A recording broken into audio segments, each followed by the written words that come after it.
It's showtime, it's your time. It's game time, it's go time. You got one shot at a gold mine. Welcome to Black Voices in Color, where we discuss profound topics that focus on Black identity, culture, and Black excellence. We're a student podcast produced by Denver Public Schools that elevates the voices of Black students in our district. Today's episode is all about our experiences and advice for finding resources and scholarships for college and just preparing for that next stage of life. I'm Savannah Bland, and I'm here with Joshua Ayite, Emmanuel Paris, and Anai Beasley. So I know we all have concerns about how we're going to pay for school. I mean, we can always talk about where we're going, but at the end of the day, if we don't have the money, we ain't going.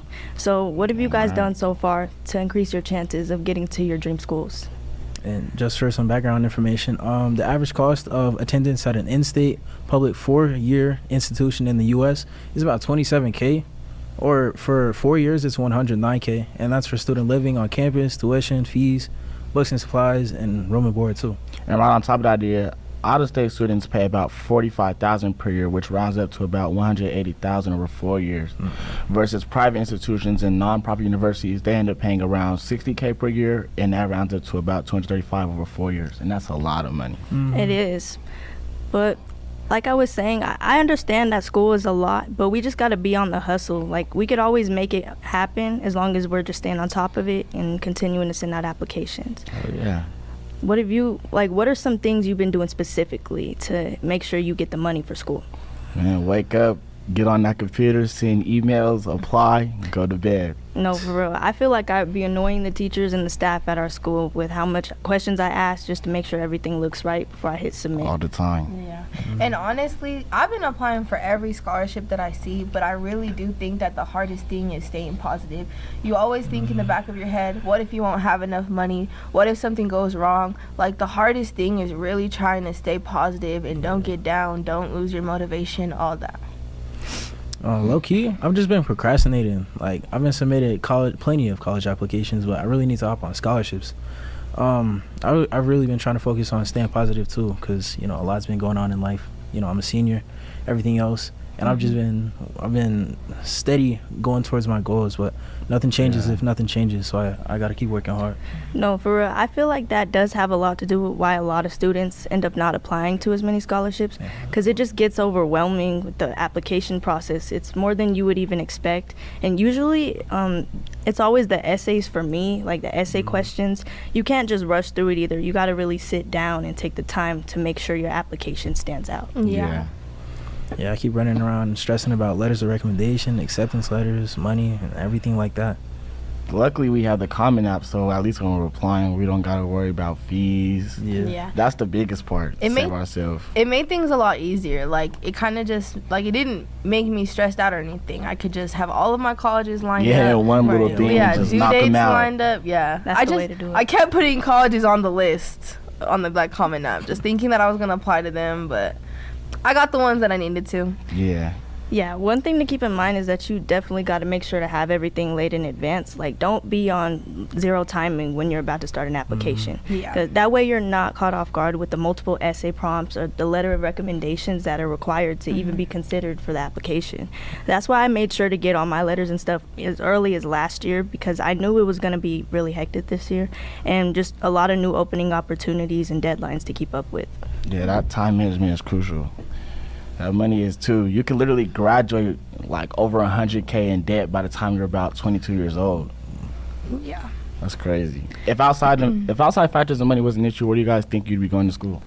Well, honestly, for me, I've been thinking about going to HBCUs for a minute now, and I feel like in Colorado, I've just missed out on a few opportunities, and I feel like I need to expand my perspective, so I was really thinking of, like, places with HBCUs in states that I really liked, and I'm named after Savannah, Georgia, and my parents always took me there, and we visited, and we went to Atlanta, so that's when I really started, like, looking into schools there. Like, I was looking at Savannah State, and then Spelman, Clark, so Spelman ended up being my dream school, and I got accepted, so it really is just the money, and I was looking for a sisterhood. Like, I'm excited to go to Spelman, and I'm really excited to just engage in new opportunities, and I really just want to be, like, surrounded by money and glory. I know that everyone around me will really help me build my success story, But it is gonna cost me $50K a year. $50K a year? Yeah. $50K? What, Spelman? Yes, and Clark.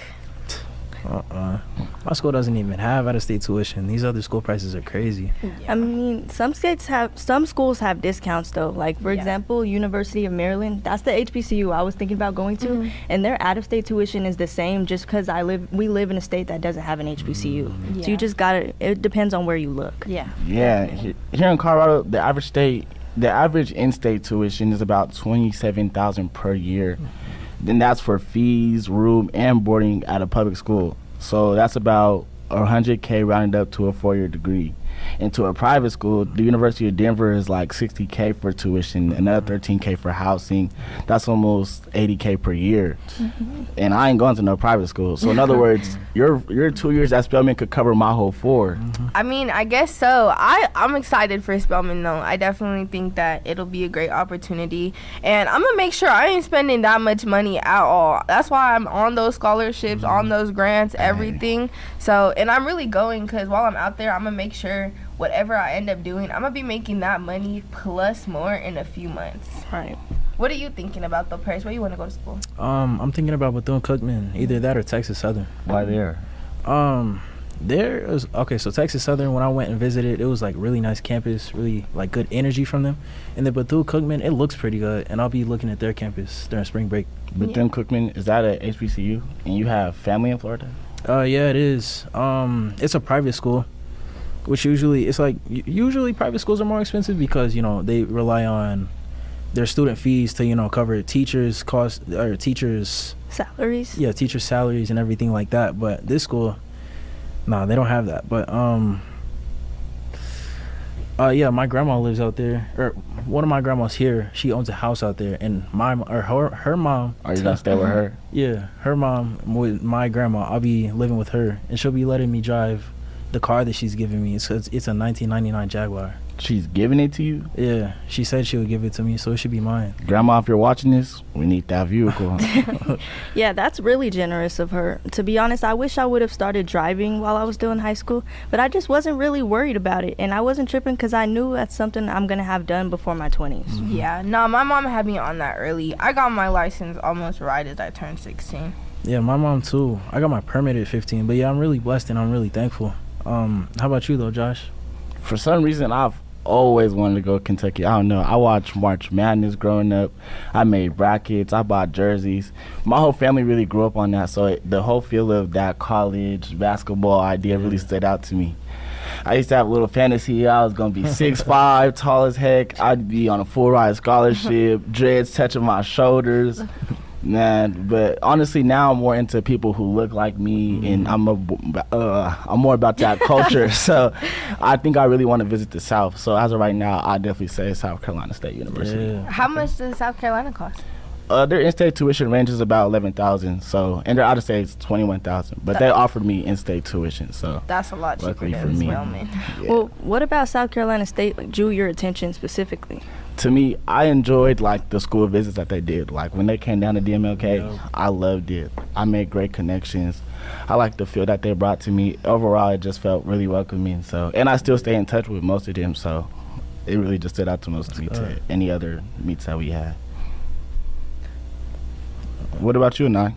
Well, I actually haven't made an official decision yet. There's just so much I'm juggling when it comes to the different programs and majors that certain colleges have that would really match my career. That's why it's just so many good opportunities not to pass up. And I have been debating on a bunch of different schools, but I won't really know where I'm going until I figure out my financial situation. I think that my money situation and the cost of tuition is what's going to determine where I'm really going. Yeah. And that's why applying for scholarships has been a really big thing for me, because every little bit counts, and I wouldn't want to just make that move. I could go out of state, but I wouldn't want to get there and then not be prepared and be dealing with debt, and that just wouldn't be fun. It would take away from my experience. Yeah. But at first my mind was really set on going to Oregon because of the way the weather is there.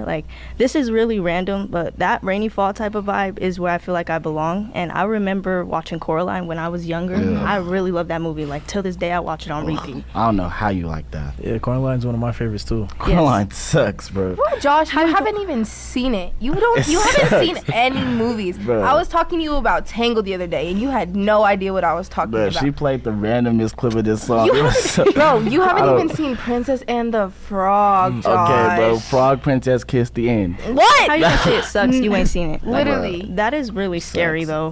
We're gonna have to have a movie night one of these days before the school year ends, because you've definitely missed out on a lot. But like I was saying, the rain in that movie, I did my research and found that it is common for it to rain a lot there. Like, I would go on the weather app and see the next 2 weeks is gonna be rain. So it's really somewhere I feel like I would find true happiness, and I would belong there.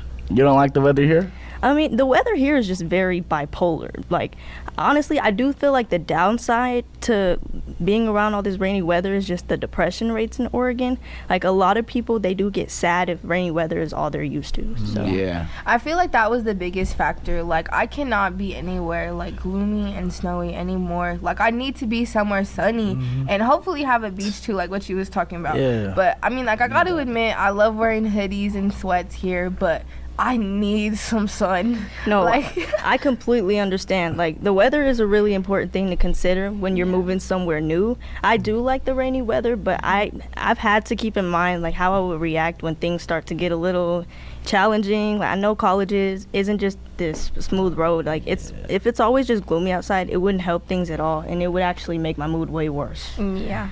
I know you've been looking at Oregon, but we are taking that HBCU tour next week. What made you think about the idea of an HBCU? Well, to be honest, up until a few months ago, I wasn't really interested in attending an HBCU because I didn't know much about them. But honestly, just talking to more people about it and getting to see the experiences of the alumni that graduated from our high school, I get FOMO, and it just made me want to do anything it takes to get there. Yeah. Me wanting to be a biology major, I really just want to go to a school where I know I'm going to get all the support I need for those extra hard math classes and science without being judged. Like, anywhere where I feel like I'm being supported, no matter what, if I'm struggling or not, I just know I'll feel at home. Yeah. That's what I care about. Yeah, I feel like after you go to the HBCU tour, your opinion might change because they're really an experience to have. I do too. Like, I think because I'll have a more in-person experience with being on those campuses, I'll know right away if I fit into the environment. Like, I'll actually get to see if being at an HBCU is somewhere I see myself sticking with for the next 4 years. But there are also specific HBCU scholarships you can apply to, and they're like being funded by certain companies that we know of, like McDonald's and stuff like that. Yeah, like the merit-based scholarship, like the Wilmington Management Scholarship, the McDonald's HBCU Ford Scholarship, the Icon Scholarship, and the Ron Brown Scholarship, and a whole bunch of stuff like that. No, yeah, and the HBCU tour was honestly an amazing opportunity, and like even for me, like I've gone on the last one too, and it really did open my eyes, and I feel that like soon as you like get that experience, it really will definitely feel like a community that you want to be a part of. And it kind of felt like that at the Black Issues Forum that we all went to. And even Gallup, this really popular poll, found that Black HBCU graduates were more than twice as likely to recall that they felt supported during college than Black graduates at non-HBCUs. That's good. This conversation is important. It's just like, this is why we need to do episodes like these, because there are so many things I wish I knew earlier that I would have been on top of it. There's a lot of doors I could have been through today that my past might have, prevented me to. But that's not to say we're going forward, but it's good to have these conversations I feel like I'm glad that we get to have these conversations to help other people and put them in better positions than we could have been ourselves. Right. I do definitely feel like college is about the fun, but you got to consider the small things you may not have thought of so you're not caught off guard. Yeah. Like, according to National Center for Education Statistics, the average college student takes around 5 to 6 years to complete their bachelor's degree, which is usually not normal. You usually expect to go into college only for 4 years. So that extra year is just kind of like, I could be making my money right now. And that's an extra like $100K depending on what school you go to. Right. Yeah. And like most students don't graduate within the standard 4-year time frame, like with many taking longer due to factors like part-time study, changing majors, and life circumstances. So this just goes to show that you never really know what you could be unexpectedly hit with in college. Yeah. And as soon as you miss a class or anything happens, you have to pay for it. It can cost you 30, 50K just to redo all those classes. The cost to breathe in college. For real. Cost to walk and think. A study I was doing shows that about 7 in 10 recent high school graduates said that they would have taken more challenging classes and, capitalized better on their opportunities had they known like the expectation for their colleges and their profession.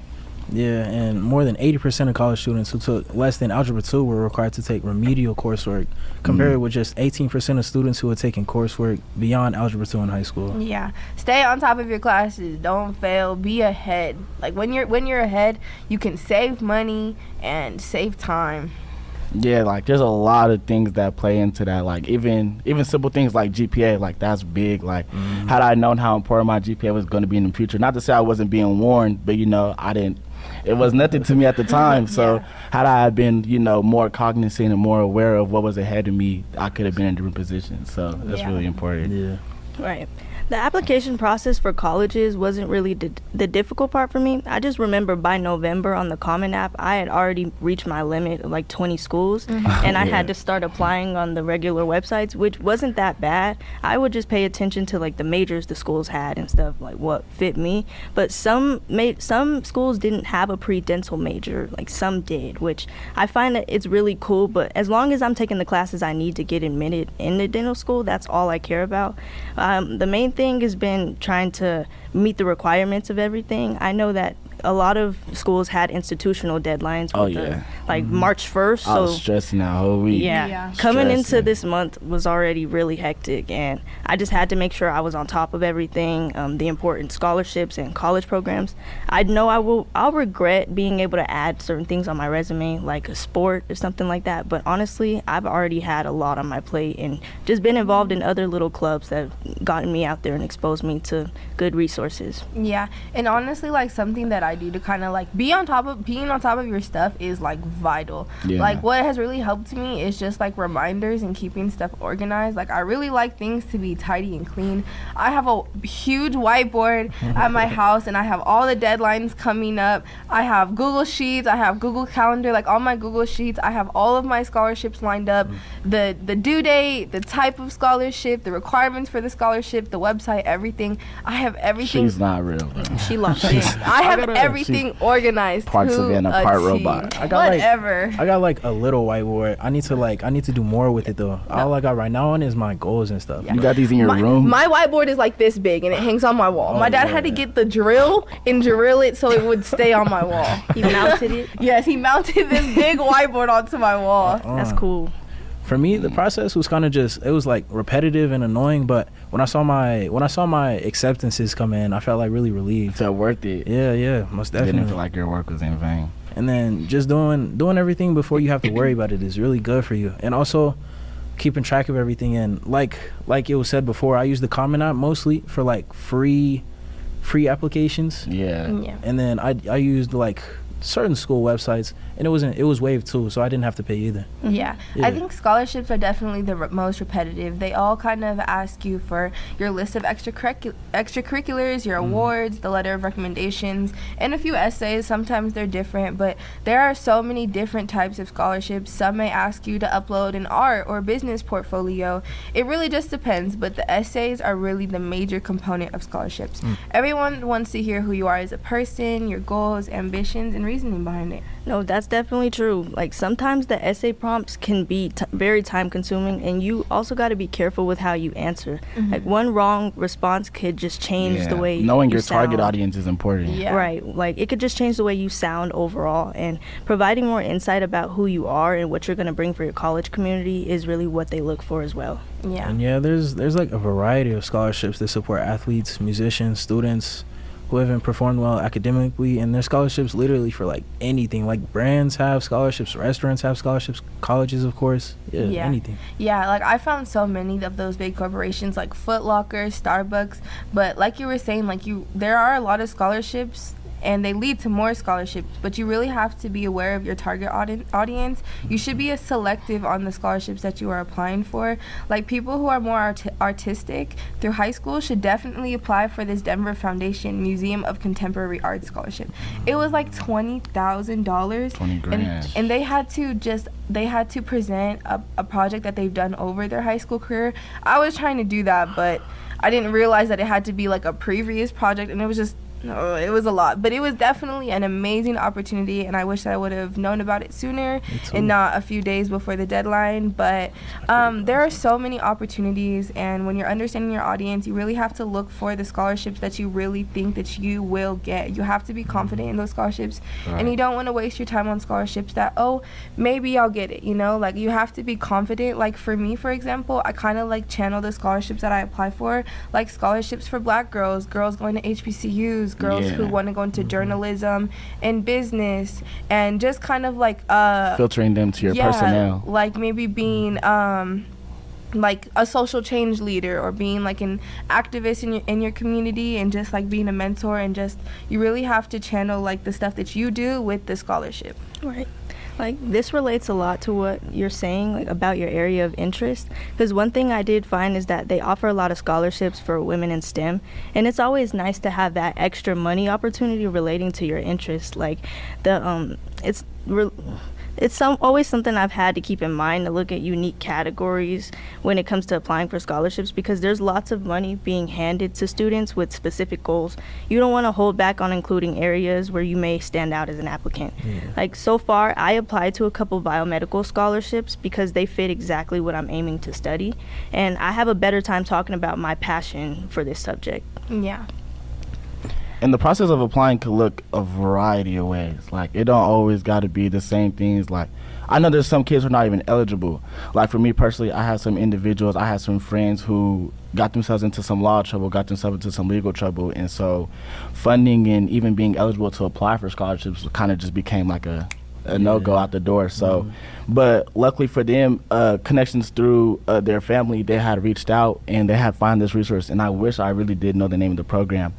But they would stay with them, and they would do mentors, and they would have like these advocates for them. They would have to go a little mile, and from what I know, I believe it requires you to take like some gap years, but they would support you, they would stick with you, and then in the long run, they end up completing the program. They help you through like the legal. They take you. I feel like they walk through you. They walk through you to court, and then your final opportunity is like they grant you money and they help you, support you through your financial aid going through college. So it could look a variety of ways. It's not always the straight through path. So please keep in mind that if you're not in the best position, that there's always room somewhere out there for you to find that help that you need. Right. Like a challenge I face personally is just barely having a good enough GPA to qualify for a scholarship. Like I think my GPA is pretty good by itself. I mean, it's above a 3.5, but I do wish I did better in my earlier years of high school. That way it could have been a little higher and I could have been more competitive. But some organizations just have higher expectations and believe that students should show strong academic achievement that's a way above average to be deserving of a certain scholarship. And just to highlight what you said, please keep in mind that when you're applying to these things and you're reaching out to these resources, remember to be a competitive applicant. That's big. Yeah. That's big. And a competitive applicant is someone who has exceeded expectations with the vast variety of extracurriculars and community engagement, a large participation in school and outside of school activities, as well as a strong identity and personal story that people can vouch for. It's always a plus to have letter of recommendations that are personable and authentic. It really does take dedication and time. Knowing who and what you want to be early is a good thing. Like, I knew what I wanted to be really early, and I knew that I wanted to go to college and pursue my goals, so that's when I really started engaging in opportunities, and I really did want to become a leader in my community and a face at my school. So the biggest thing was being a part of extracurriculars. I have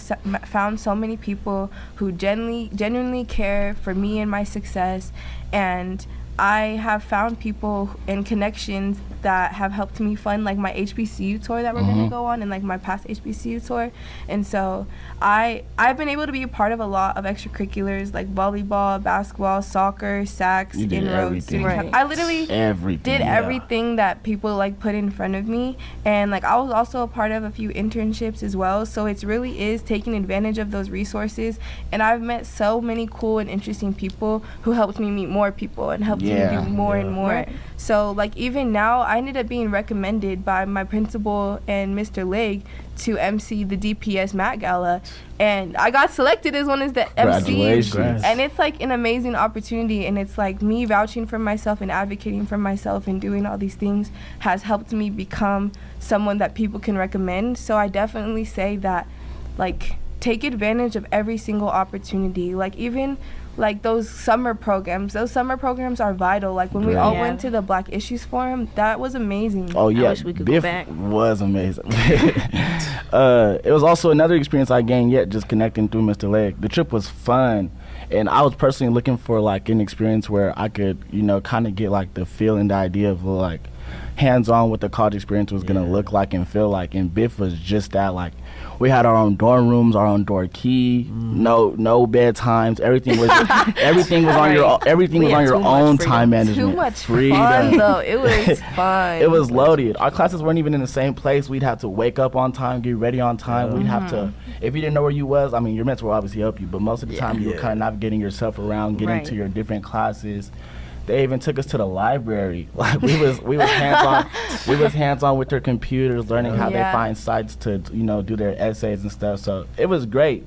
But like I wouldn't have none of them opportunities if, you know, I just wasn't close with my counselor. I wasn't, you know, reaching out to those resources. So I'm grateful that we had opportunities like that. So taking advantage of them and making sure that you capitalize on them is really important, because had I not went, that's an opportunity I would have missed out on and regretted forever.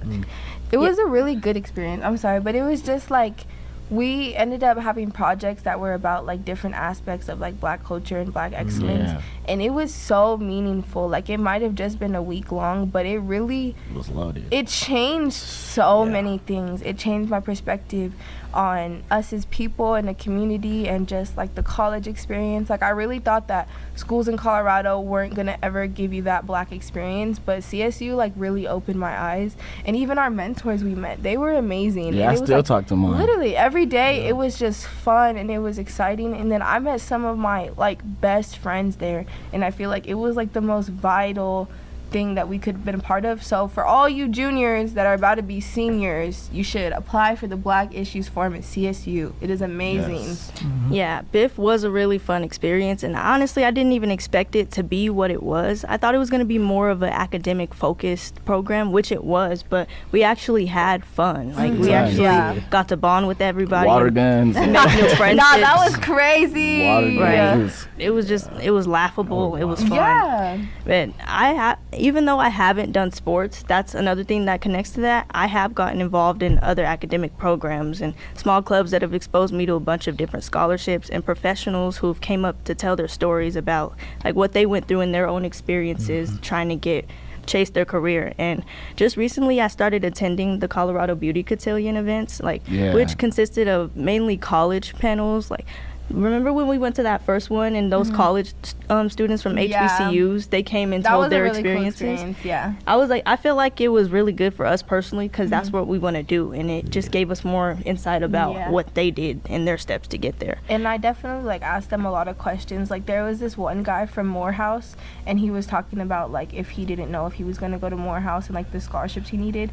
And I even like expressed to everybody there, I was like, I'm stuck between Clark and Spelman and in-state.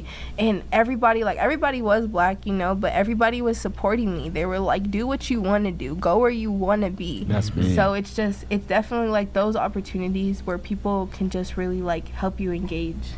Right. I like when people come and talk about what moves they're making to get to their dream schools and like what it even took for them to get there while they were seniors. It gives you a lot to look up to and people to look up to as examples for where you're going. Yeah, I gotta talk to more people about the stuff that I'm interested in, so I can, you know, see the stuff like that, so I can be exposed to it. Right. But stuff that I've been a part of Drumline.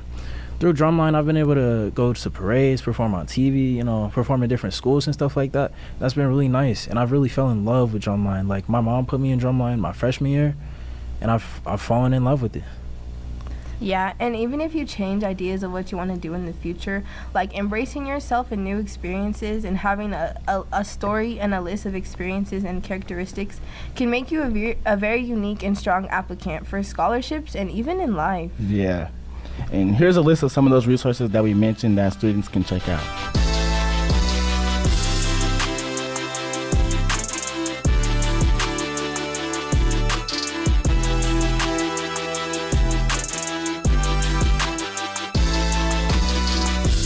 While navigating not only my college and post-high school plans, but my life as a whole, Mr. Hap Legg, our guidance counselor down at Dr. Martin Luther King Jr. Early College, has been more than a helping, keeping me accountable, watching over my shoulder, and just walking me through my day-to-day knucklehead lifestyle, but supporting me for my future. Mr. Legg has made sure to notify me about new opportunities I would enjoy personally just based off my progress and my plans for after high school. He lets me know to stay grounded in my academics and keep working hard to make my dreams a reality because he knows I have high expectations and I want to do big things in my career. He has been a big support for me, and I always know I have him to talk to about my worries and my education. For me, Mr. Legg just helps me be intentional. For me, I'm a very procrastinating person. I do things like so last minute, but talking to Mr. Legg, he lets me know like real stuff. So I'm not naive about what's to come soon. And he's very passionate about making sure students don't struggle in the future. And he's doing a good job of keeping me and a lot of other students accountable. Yeah. And for me, you have helped push me to be the best person that I can be. You have worked with me for years and encouraged me during all my extracurriculars and been a constant support and become someone who will help me even outside of high school. You have seen my hard work and continues to set me up for success. Mr. Legg, we are so excited to have you here. Yes. You have been a great resource for us at DMLK, and we really want to ask you some questions and give people advice on what they can do to prepare themselves for college. Well, before we start, Mr. Legg, who are you wearing today? Who am I wearing? I'm wearing me. Okay. I've gotten a lot of clothes over my lifetime, but now I'm fortunate enough that I can just let my daughters get them for me. They know my style. They know what I like. So I don't know what I wear. I just wear what I want to wear. Must be nice. Are your daughters not in school? Oldest actually is the only one still in school, so she's in med school right now. Okay, where does she go? She goes to Stanford. She's in med school at Stanford. Oh, that's nice. Yeah, that's nice. Big. That's really nice. Mr. Legg, our first question we want to ask you is, we want to know what college and university you attended and what was the process of applying for college like for you? So I graduated high school in 1994. I graduated from Hinckley High School in Aurora. And my senior year, my high school career was much different than yours. You would laugh if you saw the things that I did and how unfocused I was during that time. So my goal always was to go to the University of Oregon. I wanted to go to the University of Oregon. I wanted to graduate from there because I wanted to work for Nike. So that was the limit to my planning at that time. Was I was going to go to University of Oregon, study business, and then go work for Nike. But all I did was apply to University of Oregon. Nothing else. Didn't do financial aid. Didn't do scholarships. And when you realize how much it costs, I knew it wasn't a reality for me. And I was fortunate. I did not have a lot of guidance or advice or pushing while I was in high school. I finished fifth in my class. And yes, we had counselors, and periodically they said stuff to us, but not a consistent voice helping me throughout. Yeah. While I was in high school, my dad wasn't with me and my mom during that time. And so I just wasn't on the ball. I just happy-go-lucky floating through high school. And as a result, I ended up at CU Denver, which was great, ended up working out fine, but only because I was involved in the pre-collegiate program while I was in high school. And they are the ones who really saved me and said, hey, we have a scholarship here waiting for you. And back then it was a lot cheaper, so it actually did pay pretty much for all of my school. So it was really fortunate. I fell into that. I did not earn that. What did you end up majoring in? Majored business and finance. Okay. Well, as far as your experience in school, what do you think now when you're helping us and you think of what you did in high school? Are you like, y'all better be on top of it, or y'all ain't gonna get to where you want to be. You know how relentless I can be, and you know how I know I have a reputation that I pester, that I am constantly sending out messaging and bothering you. I hear that all the time. But that comes from, in part, my experience in not getting the access to the opportunities I felt like I deserved, but also not being a motivated student or inquisitive student or someone who was pursuing things really on my own. When I was in high school, I knew I needed to go to college. My mom is Vietnamese and has a elementary school education, so it was only her and I in high school. And all I knew was I had to go to college. All she knew was I had to go to college. She just didn't know how to get me there. So from my perspective, I'm always going to do my best. Some people say you can't lead someone to water. I don't believe that. I think you can lead them to water. And when I lead people to water, what I try to lead them to is to opportunities for programs that will wrap their arms around our students and continue to support them and teach them how to start getting water on their own. Well, what do students need to do to know they're making the right financial decisions, and as they consider to look for student loans and grants and scholarships? Yeah, we can go on for days about that. I would be really remiss if I did not mention our partners, the Denver Scholarship Foundation. We have great representatives there, Ms. Rodriguez, Ms. Ortiz, and over time, Mr. Sandoval and Ms. Rainey. We've had an amazing relationship with Denver Scholarship Foundation. And so my work as a counselor, first and foremost, is helping with making sure our students are graduating, making sure that we take care of the social emotional needs of our students. But I like to work alongside our DSF representatives and making sure our students know what their options are to be able to have school taken care of, whether that is through financial aid, whether that's through scholarships, whether that's through savings. Just working with students very consistently and making sure they have the information they need. That is, I think, the biggest challenge that we often run into. One, we know that money is a challenge for school, right? But we often have students who believe they can't do it without understanding the different opportunities that exist.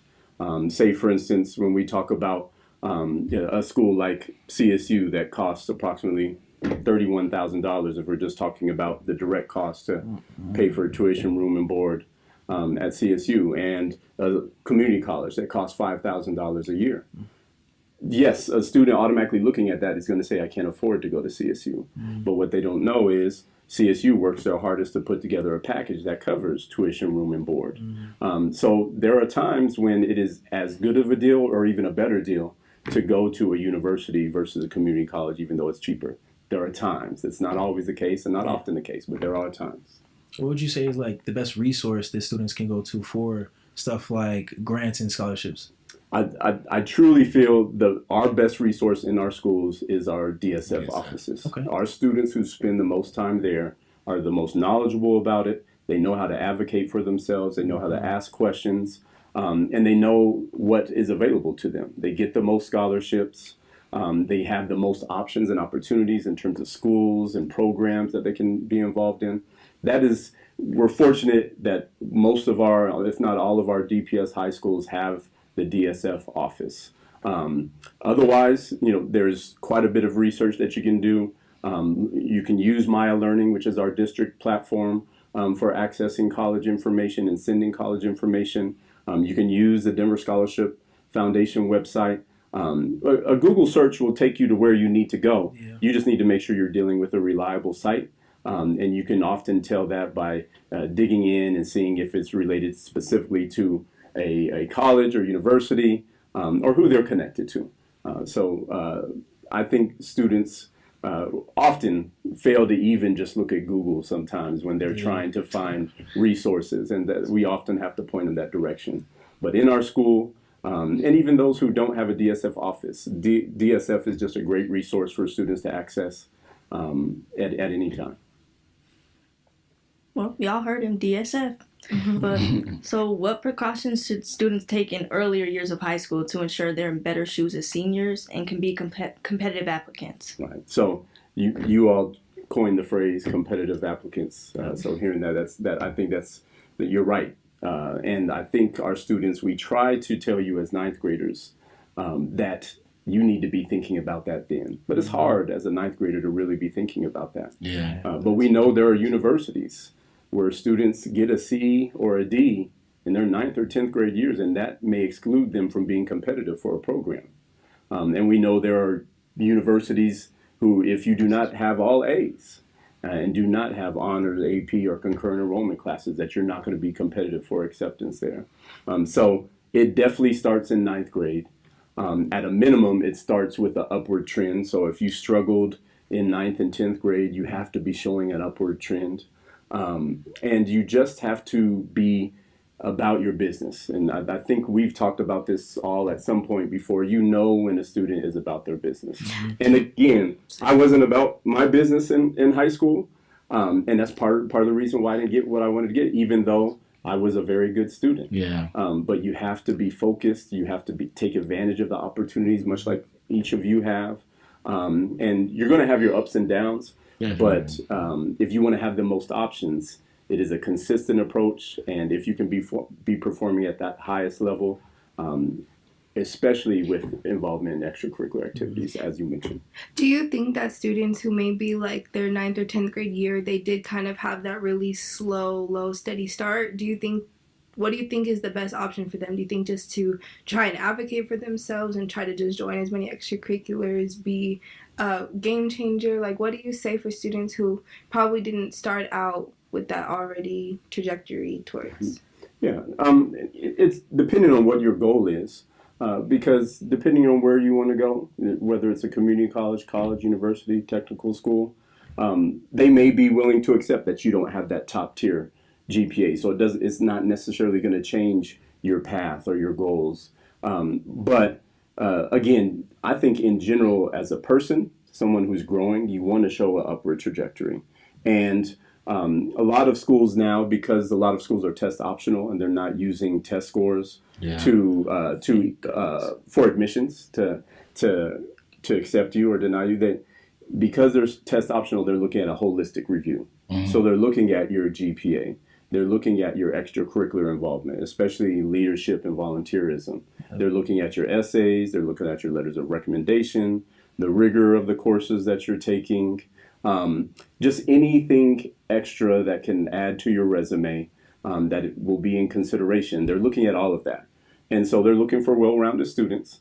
And so maybe if you're not where you need to be on GPA, then you can pick that up with the other things that you do.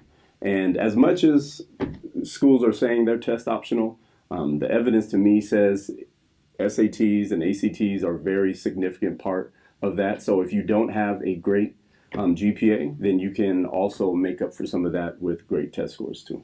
How do you suggest students deal with rejection in a healthier way?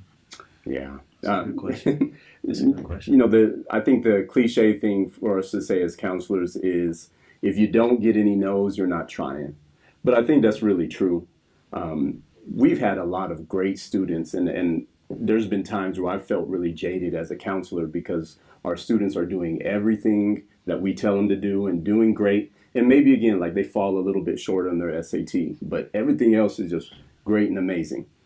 And they still don't get what they deserve, right? And if you've spoken with me, the thing I say is you're increasing your probability. You're not ever guaranteeing yourself anything. Yeah. We've had people that we felt were slam dunks for certain scholarships and slam dunks to get full rides to schools, and it hasn't happened. But each of those students has placed themselves in a position to even be considered, and they will get something. They just may not be where they want to be or where they expect to be. The thing I say often is, hey, your path may be different, but your goal can remain the same. If you want that master's degree, if you want that PhD or MD, you can still get it. It just might not be at the universities that you expected it to happen. And all of you can attest, from 9th grade to now, where you're at now. Does anything look like exactly as you expected it? Not at all. No. It just doesn't work that way. So persisting through it, and when you say in a healthy way, the things our students struggle with, although I think your generation is as aware of mental health and the challenges with mental health than any generation that we've had, still in general, I think students have a challenge reaching out and asking for help. Humans have that problem. Yeah. Y'all are a lot better at it, but that is the biggest thing that I think gets in the way. Getting help with mental health, getting help with academics, getting help in your personal life, whatever it may be. Reach out and get help. That's why all these resources and all these people are here for you. Well, I know you tell students to, if they may not get into the school they want to go to keep CSU in their back pocket. Why would this be your recommendation?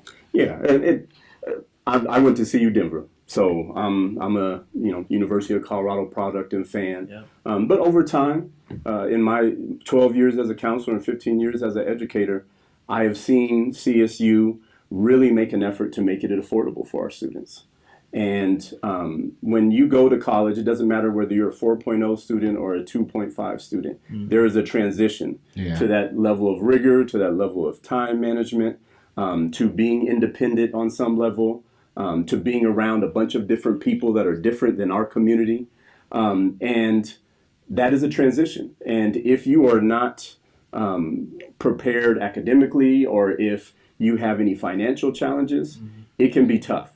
And CSU has taken away, for a lot of our students who attend there, they've taken away those financial concerns. And so students can focus on being a student, engaging on campus, finding their people, getting used to the academics and the rigor of the academics. Yeah. And so it's not that those challenges don't exist, but the financial piece is not as much of a struggle. And then year over year, because they are doing that, they're keeping our students. They have a great retention rate, and they're seeing more students of color becoming more diverse. And then when our students are coming, they see their people there. They know that they can find their people, and so I think over time they've built up a great deal of students. When we visited there in the fall with Denver Scholarship Foundation, I texted over 30 students. I was just texting, and at the end I texted over 30 students, and the majority of them came and engaged with our students. They're there, they're staying there, and they're doing well. So that's why I say that primarily the financial piece and the way they've taken care of our students. Staying on that topic of rejection through applying, I have a question concerning how do you feel Black students should approach, or students of color should approach the application process, or do you believe there's a specific way that they should, approach it? Yeah, it's interesting. So the only place I've been an educator is Montbello and Green Valley Ranch. This has been 15 years now, 3 years at Montbello during the last 3 years of its phase out, and then last 12 years at Martin Luther King. I hate when people put our students in a box. Yeah. We're a Title I school, which means we're predominantly free and reduced lunch, which indicates that we're a lower income school. But if you know our school and you know our students, we have students all over the range, right? You can look out at the cars in the parking lot and tell we have students that are all over the place in terms of the households they're coming from. And so I try to treat each student as an individual. And one thing that informs that for me is having 3 daughters. Yeah. One who went to Howard, Yale, and Stanford, one who graduated from MSU, and one who graduated from beauty school at Aveda. They really helped inform how I support students, and then working with a lot of sibling groups at school. That has helped inform me because our siblings are so different that each process is different. However, there is a consistency in the organization that needs to happen. And so like when we send out information in terms of talking about this is a process, usually October, November, December is you're hopefully completing all your applications. Then you can focus December, January, February, focus on scholarships, and January, February, FAFSA, and then working on your portals after that. Yeah. Everything is a process. And if you spread it out over the year, then you're not going to be so stressed. But unfortunately, that's what our seniors tend to do. I'm a procrastinator as well, so I understand. But there has to be a process to it. And when we talk about FAFSA or when we talk about applications, a lot of our students are first generation students. These are the first time they're doing these things. They're confusing. They're not all the same. They're very different. The FAFSA form is an easy form to complete, but also an easy form to make mistakes on. And so I say, use your resources. It's why Ms. Rodriguez and Ms. Ortiz in our DSF office exists. That's what they get paid to do. Yeah. And that's what I get paid to do. So that's what I try to tell y'all is Make us work for our money. Let us help you. Don't come to us with empty hands, but work on your process. Make it a process that's throughout the school year, and make sure you use your resources. And you kind of touched bases on this a little bit. I just want you to dive deeper into it. Sure. From your perspective, do you think students of color face barriers when applying for scholarships? And if you think so, what do you think they are? In general, again, I don't want to generalize, but in general, a lot of our students are first generation. A lot of our students of color are first generation students. And so they don't typically have someone in their home that's been through that process that can help them through it. And that can be a barrier in itself, is just not having that knowledge, sometimes not having that support. So that is one of the first barriers. And in general, some of it is, I would say, is expectations too. Often as educators, I think sometimes over time we accept something as good that we shouldn't. Yeah. And so we don't hold our students to high expectations sometimes. And so I think sometimes our students' expectations aren't great for where they should be applying. Not applying to upper tier schools, not applying to schools that, will stretch them a little bit. They will look more locally and look really, really in-state and locally rather than some of the other opportunities that they may have. So I think it's really that support that tells them, hey, there's more out there for you. Open your eyes to what's there for you and get support and getting access to it. What do you say kind of about like the HBCU scenario? Like a lot of HBCUs don't get very good financial aid, but how important is that opportunity for some of our students, especially since our main options are PWIs here in Colorado? Yeah. I mean, as a father of a HBCU graduate, to see the family that was created, to see the experience, to see the support that was provided, I can definitely speak to that. And I know that seeing people like you, knowing people that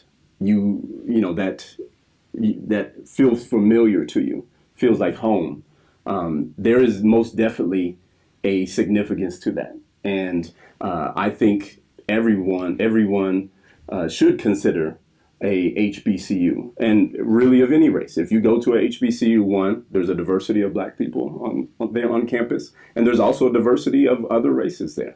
But to see the Black excellence and to see those high expectations, and to see just the bond, that's the bonds that are created in those settings. That is what I love about HBCUs. I didn't have anyone pointing me in that direction or have any idea of what a HBCU was in college. I wish I had that opportunity. But I'm definitely a believer in that experience. But I'm also a believer of wherever you go, you kill it. Yeah. Wherever you go, you be the best student you can be. You be the engaged student that you can be. And you'll have access to experiences and opportunities that are great if you do that anywhere you go. Yeah. To kind of end us off, we want to ask, what is really your biggest piece of advice for these students, and what is like the most influential thing that you can tell them to kind of inspire them to keep going and just to advocate for themselves? Yeah. I kind of just said it. Wherever you go, kill it, right? Yeah. I think our students in general often concern themselves with comparing themselves to peers. So people say comparison is the thief of joy. Again, you have your own individual experience. And I think it's really important to be true to yourself and give yourself grace. Because again, if you're applying to scholarships, you're applying to schools, you're going to be told no. If you're doing it right, you're going to be told no. That is going to happen. But you have to keep pushing. We know that obstacles exist. All kinds of obstacles exist. And as a counselor, that's part of the reason I came to counseling, is understanding that everybody's circumstances are different, and there are different things that lead them to do what they do. But the bottom line for you all is you deserve to have what you want and what you've earned. And so keep pursuing that. Don't allow anything to deter you from pursuing that. And again, along the way, utilize your resources. Connecting you all, or helping connect you all with different resources and programs and activities. Unfortunately, even though we do that, we have a lot of students who still, after the fact, don't go back and use those resources. And that's just not knowing how to go out and get help, right? Or not being willing to get help. So be persistent wherever you go. You can be the student you want to be and need to be. So keep doing that. Thank you so much, Mr. Legg. I learned a lot from everything you just said, even just in this little small time that you've been here. I appreciate it. You can check out these college scholarships and some resources and some more information right here.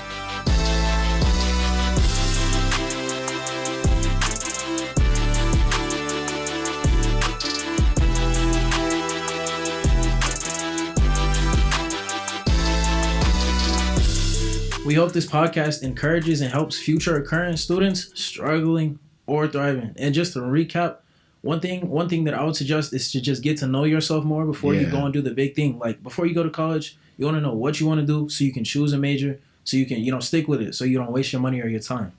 Yeah, and that's big. I suggest starting early too. Get into those things early. Know what you want to do. Have an idea so you can start getting on stuff and making those connections early. Yep. That's big. As early as your sophomore year. Yeah, and definitely advocating for yourself and building connections. You never know who you're going to meet and who can help you lead yourself to something else. Yeah, I would definitely say it's important to know what you want and how committed you are to making those dreams a reality. Mr. Legg's words always stick with me after having a conversation with him, and he gives me a new perspective on things I thought I once had figured out. Right. Yeah, but we hope you enjoyed our conversation, and thanks for joining us on Black Voices in Color. If you enjoyed our show, please let us know how you're feeling about our topics so far and what we will be discussing as a whole. Leave your comments or feedback on our Instagram page, and be sure to come back for our next episode. And of course, until our next walk, we'll come back. Be sure to awaken the soul, empower the mind.